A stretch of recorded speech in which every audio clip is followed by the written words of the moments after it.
Hello, readers and digital people, and welcome back to the Flatcap Recap. I am your host, Grant Reeds. And I'm your co-host, Friendly. And today, even though the movie's been out for a long time, I feel that it's a very needed conversation. We are talking about Spider-Man No Way Home. I finally seen it! Yay! Which is the main reason we waited, because I didn't want to spoil too much, but... So, initial thoughts. Just first watch through the composition. What's your first thoughts? I loved it. Really, I loved it. It was one of the best Marvel movies in a very long time. Right off the bat, we're going to dive into controversy. I was happy they killed Aunt May. Oh, well, that's definitely a controversial piece there. I mean, yes, he needed that sort of catalyst to propel him into the Spider-Man that we all know and love. And that was a perfect transitioning point. And also we kind of get to see since we didn't get to see Uncle Ben, we kind of get to see Uncle Ben in this way through her. But I don't know. It's just, I feel like they ripped away the pieces of his life that were working to basically kill off the Iron Spider, so to speak, and bring in the traditional Spider-Man. And I would have been okay with him making that transition, but I don't like the fact that they created that transition by basically just throwing away all the hard work, basically erasing everything he did. Well, not everything, because I mean, some things still happened, but you know, the memory of everything he did, throwing away his legacy, throwing away his friendships, throwing away everything, leaving him with absolutely nothing to basically reboot the series again. That's not the way that I wanted. I wanted it to transition, but that's not the way I wanted it to transition. I can understand why people would be like, he needed that, and why you would think that that's probably where I'm coming from with my whole comment that I'm happy they killed Aunt May. I just hated this Aunt May they had for him, honestly. Really? I hated her. Like, that was never who Aunt May was, at least in my mind when I was growing up. She was there with the wisdom of an older person and the experiences of an older person to help put him through these hard times. And she never served that role in his life. Not this one. No, they kind of took away that benevolent grandma aspect. I think it's a weird way to put it, but that's basically what she was, and made her into a hippie. And honestly, and then they tried to make her this like cool aunt or whatever. And then honestly, I was kind of pissed when they had her say the line, with great power comes great responsibility, because that it was just a line. She never gave him any sort of wise life advice or anything before that, and she comes out of this just like, honestly, I'm glad that they're done with this Aunt May. Yeah. Give us a new one, because I didn't like her. See, and that's why this movie's so polarizing and so dynamic in that aspect. It had all the pieces to be great, but also there was like this secondary, not really timeline, but secondary script going on in the background with this narrative of basically making him reboot and become the original Spider-Man. I think they were so focused on that they didn't really look into what would be the best outcome for certain things. Like, they made Aunt May say that just so he'll have that line. They reset everything so that he could have a reason to be in an apartment by himself. They didn't want everybody to know his identity, so they erased that. They didn't make him actually have to face any of the consequences, and more so focused on this underlying reboot, that some of the main elements that really could have been something amazing I feel were lost. Yeah, I could see that. I could see it. I guess more to the points of why I loved it was, I understand what you're saying in terms of a lot of it was very much done in service of some, I guess, a reboot. But I don't think that we're going to end up with the reboot that you are expecting. I hope not. I'm so tired of Spider-Man reboots. The way I saw it was that they started off with Tobey Maguire and the other guy. Nobody remembers the second Spider-Man. Andrew Garfield. Yeah, Andrew Garfield. And they both had fairly solid independent runs. And then with the new Spider-Man, especially the first and the second ones, they've really done their own thing of developing a different set of similar circumstances. They kind of did the multiverse thing with it instead of a full-on reboot, and they never really stayed like in movies killed off the Tobey Maguire or the Andrew Garfield Spider-Man. And I feel like this movie in particular was built around acknowledging that they had existed, they had done meaningful things, but they had to close that out. There was something there that just it was too open-ended. Mm-hmm. And they had to do that in context of the current run. And the current run needed the context of Spider-Man as Spider-Man in the forms of Tobey Maguire and Andrew Garfield.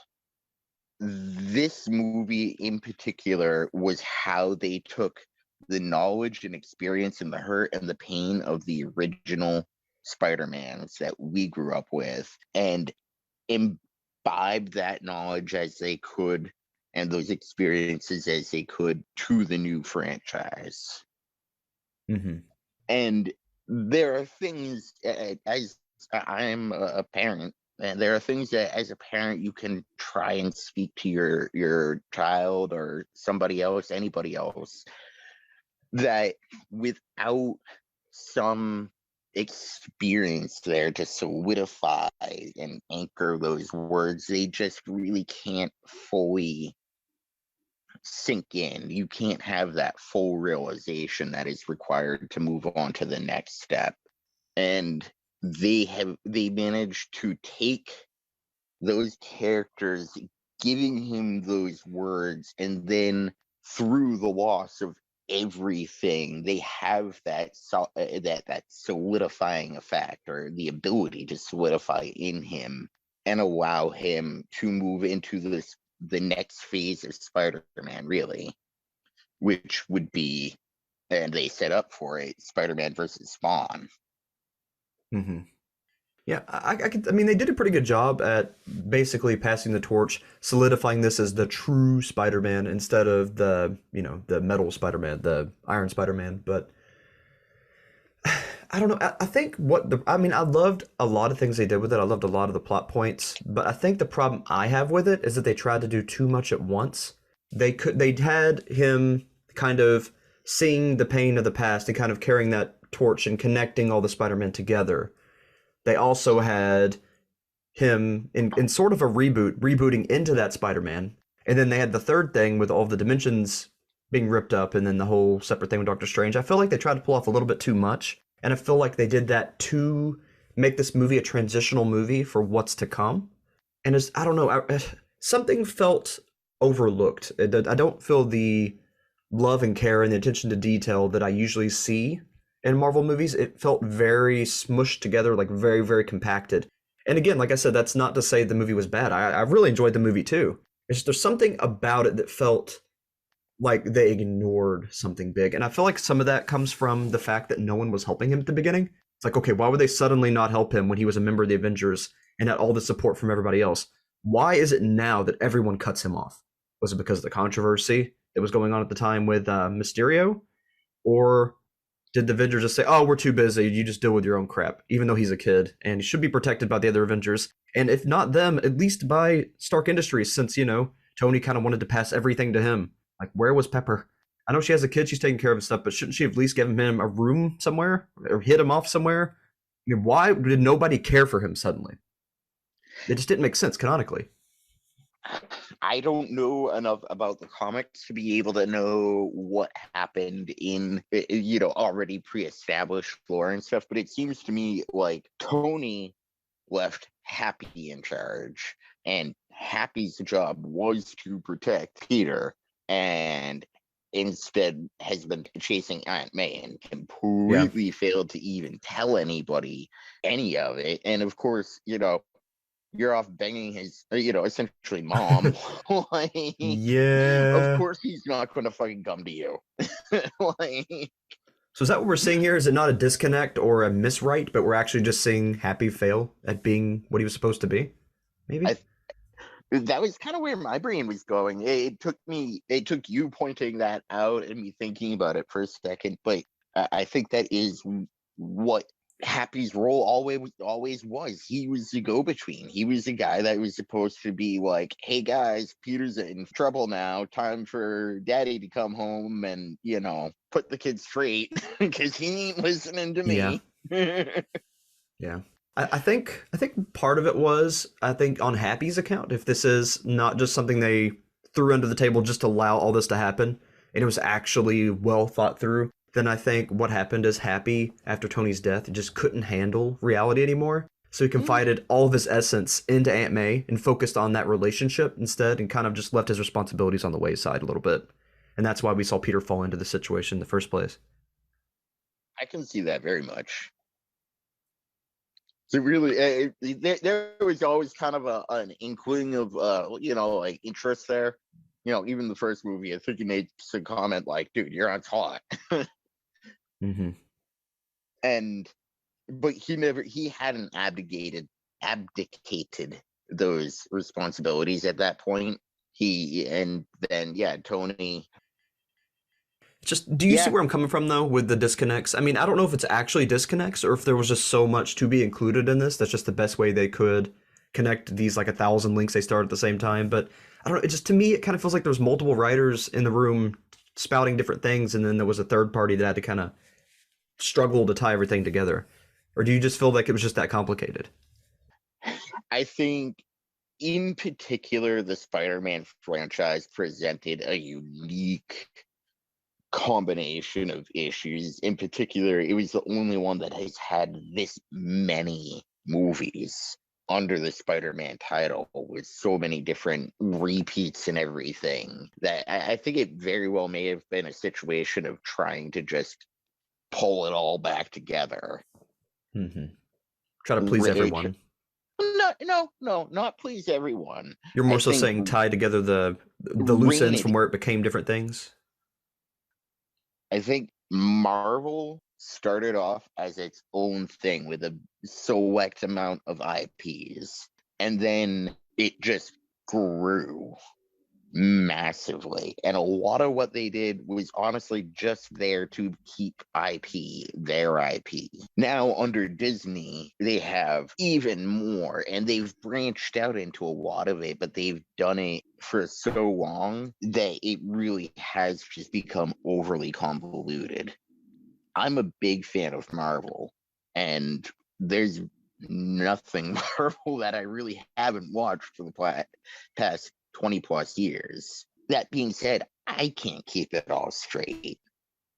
If I watch through a series, I can follow it all then. But once you start trying to get into the deeper how Thor has Iron Man and the Hulk and all this other stuff, it becomes a mess. You need an entire room of your house with threads going from one thing to another. The serial killer room, essentially, to even begin to plot it out. And I think they've realized that, and they've started with Spider-Man and using Doctor Strange to consolidate. Tony in his lab with all the holographs, and he goes and he starts like shrinking down menus and organizing them and stuff. Mm-hmm. I feel like that's what they're doing right now. And that's actually exciting because if they're really trying to focus all the information into digestible packets and get everything in order, I mean, they've got something really big on the horizon. So it's kind of exciting. It's just, I don't know. I really had high hopes for this movie, and in a lot of ways, it fulfilled every single hope that I had for it. But it's just, if something is great, I would like for it to be at the maximum potential. And I feel like it could have been done a little bit better if they wouldn't have focused so much on trying to get everything in. Yeah, it was. I mean, it was a 2.5 hour long movie with 2 after credit scenes. It was a lot, and I think it may have done a bit better in terms of flow had they broken it into two 2-hour movies and given each a little bit more specific content. Yeah, part one, part two. That would have been perfect, honestly. There was a lot going on. but I've also only watched it once. And I am curious what I really pull out of it on that second watch through, because I'm going to be looking for Happy a lot. And it's not that it missed subtext. It was almost like it missed an intro chapter. Yeah. Yeah. Where's chapter one that sets this stage for Peter here? Right. What were the Avengers thinking during this time? Shield, all the, where was everyone else's minds? Were they just kind of mixed up like everybody else? Don't really know what to think. If Peter was actually the bad guy, if Mysterio was actually the bad guy, are they torn, or do they just ignore the whole situation? That's all I needed to know. And then honestly, the rest of the film would have flowed perfectly. If we would have just been like, I don't know what to do. We're just, for now, let's just lay low, let it pan out the way it's supposed to, and that would explain why they're not intervening. I am wondering if that's not established in the Avengers series of movies, if there's not a reason that of something they're doing right now that Peter's just completely out of the loop on. Yeah. I just wish they would have gave us, the audience, some kind of, even for the ones that aren't super fans or aren't following everything just that a closely. Reminder. Yeah, a reminder, just a quick scene showing at the beginning what's going on with them, or just mentioned. It doesn't even have to be shown, just mentioned. Yeah, Happy on the phone with Nick Fury being like, oh, you guys are off to go fight Galacticus? Yeah, anything. Because I think that is the big disconnect that I keep not being able to identify. It's the fact that he really should not have been alone, especially being an Avenger and being one of the ones that fought in the Infinity War. There really should have been something extra for him, but maybe it's kind of what we were saying anyway. Maybe they're like, well, he's with Happy. Happy will take care of him. And then Happy didn't do his job, and then, things went to pot. Yeah, honestly, it just seems like that's the most likely. And it's sad that that somebody there didn't think to throw that in. Mm-hmm. Would have made a big difference. Then there wouldn't have been any disconnect. Right? Because it kind of felt fake. It kind of felt like they were forcing this thing to happen to reach a certain story progression and just didn't care for the canon. Even though it wasn't, that's what it felt like, because unless you really sit back and think about how this could be justified, like I said, the Avengers just thought that he was in the care of Happy or whatever. Unless you really sit back and think about it, you're more like, well, this is all well and good, but none of this had to happen, and they kind of just let it all happen to get this movie. There's one bone I have to pick, and that's surprisingly with Doctor Strange in this whole thing. What a dick! Like he is, for all intents and purposes, the magician, and Peter's what, 17? 18? Something like that, yeah. He's 18. Okay. Having some pretty serious doxing issues. Like, his life is getting ruined, and his friends' lives are getting ruined. He can't get in touch with anybody else because Happy's his go-between. Happy's off banging Aunt May. Just going on dates and living in La La Land. And so he goes to the one guy he actually knows how to get in touch with him. And the guy's first thing is like, yes, let's use this cosmic changing spell real quick and not even ask you details beforehand. Yeah. And then get all mad at you about it and pretend like any of it's actually Peter's fault. Yeah. Again, that felt like another attempt to just reach this narrative without actually having a true reason to, and just kind of forcing it in just so they'll have it. And again, I think it's Doctor Strange's personal mind space. I think we're going to learn more about that in Doctor Strange 2. I think there's a reason he's like the way he is right now. Yeah, aside from him being not being the Sorcerer Supreme anymore, I think there is something going on with him psychologically, maybe even spiritually. We see like an evil Doctor Strange in the preview at the end. So I'm wondering if it's something to do with that, and that's why he's acting differently. There's actually something physically going on with him. That's an interesting thought. There's also, okay, so we know Strange goes to see Wanda. Mm-hmm. Wasn't there some dark entity in WandaVision? Yeah, well, she absorbed it. It's in her now. What if she didn't absorb all of it? Or what if she became it after absorbing it and it corrupted her? And then she corrupted him. It's kind of where I was going with it. Yeah, makes sense. I don't think Wanda's going to be I think she's going to start out as a good character in Doctor Strange 2, but I think she'll ultimately become the enemy. There is actually a comic where it's everyone versus Scarlet Witch, and it kind of seems like it's going that way. It was after she got the dark energies, which she has now. And what it is she was so obsessed with trying to create a universe where her children still existed that she basically is willing to sacrifice anyone because she's like, well, this universe isn't real anyway. If you die, I'll rewrite you back in. And she just kind of starts destroying everything. So that could be where we're going. She's turning people certain ways to get her way. Whoa. Ooh. Did you watch WandaVision? I watched it once. Okay. So you kind of get where I'm going then. Yeah, no, I know exactly where you're going with it. That's an interesting thought. Here's potential kicker. Could she become Galactus or somehow bring about Galactus? She could bring him about easily because Galactus kind of feeds on like corruption in the universe and like high energies in the universe. So if she's actually rewriting the universe from a central point, it's basically like a moth to a light. She may attract him as the moth. Huh. She could be the reason there's going to be a Galactus event if there is one. Easily. I mean, it's something they've been hinting at and poking at for a long time. People have been, I mean, honestly, people have been theorizing about when is Galactus coming into all this for better part of a decade. Well, I mean, first step was them doing all this multiverse stuff and breaking multiverses and opening up new potentials and changing things. I mean, that's kind of the beginning. So I think we're going to see it, honestly. I think the next big Avengers event after Endgame is going to be this multiverse Endgame, basically. See, that's exciting. It is, but at the same time, I kind of wish they wouldn't restart the formula and start building up towards this new central Avengers battle and would just explore new enemies and new concepts in the existing franchises and bring in new franchises. That's what I would prefer.